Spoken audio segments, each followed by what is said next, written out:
یہ ہے اسوہ محمدی صلی اللہ علیہ وسلم۔ یقیناً مسواک کرنا یہ بھی سنت ہے رسول کی۔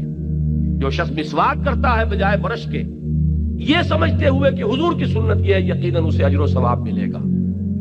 جو شخص مسجد سے نکلتے ہوئے بایاں پاؤں پہلے آگے رکھے اور مسجد میں داخل ہوتے ہوئے دایاں پاؤں پہلے داخل کرے، یقیناً سنت رسول سمجھتے ہوئے اسے بھی بہت اجر و ثواب ملے گا۔ جو شخص داڑھی رکھتا ہے سنت رسول سمجھ کر، یقیناً بہت بڑے اجر و ثواب کا مستحق ہے۔ لیکن جان لیجئے اسوہ کہتے ہیں نمونے کو، نمونہ کامل نمونے کو کہتے ہیں۔ پوری شخصیت، پورا وجود، پورا کارنامہ حیات حضور صلی اللہ علیہ وسلم کی توانائیاں کس کام میں لگی؟ آپ کے شب و روز کس فکر میں گزرتے تھے؟ آپ کی جد و جہد کس رخ پر تھی؟ آپ کس کام کے لیے یہ دن رات جو محنت کر رہے تھے، کس مقصد کے لیے تھا؟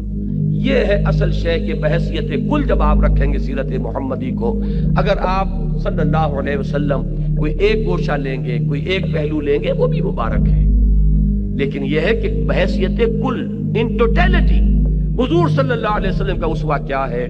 دین کی اقامت کی جد و جہد، اس میں ہر ممکن محنت، مشقت، ایثار، قربانی، جہاں تک کہ وہ الفاظ بھی مجھے یاد آئے، سن 10 نبوی، ہجری نہیں نبوی، ابو طالب کے پاس آخری سفارت آئی ہے قریش کی۔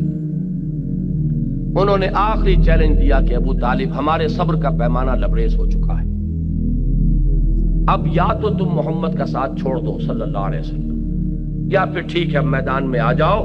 اگر بنی ہاشم اپنے سپوت محمد صلی اللہ علیہ وسلم کا ساتھ چھوڑنے کو تیار نہیں ہے تو میدان میں آئے، ہم سے مقابلہ کریں۔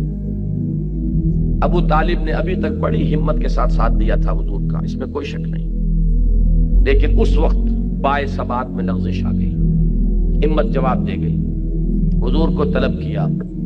یہ الفاظ آتے ہیں سیرت کی کتابوں میں، بھتیجے مجھ پر اتنا بوجھ نہ ڈالو کہ جسے میں برداشت نہ کر سکوں۔ پہلی مرتبہ، 2 ہی مرتبہ حضور کے آنکھوں میں آنسو آنے کا ذکر میرے ذہن میں ہے اس وقت۔ ایک بالکل آخری دور ہے حیات دنیاوی کا، حضرت ابراہیم کے انتقال پر حضور کی آنکھوں میں آنسو آئے، یہ ریکارڈ پر ہے۔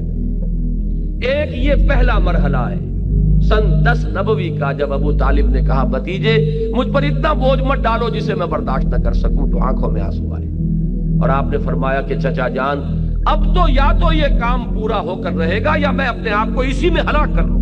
یہ عزیمت، یہ ہمت، یہ استقامت، اور مراحل آئے، ایک سے ایک سخت مرحلہ ہے۔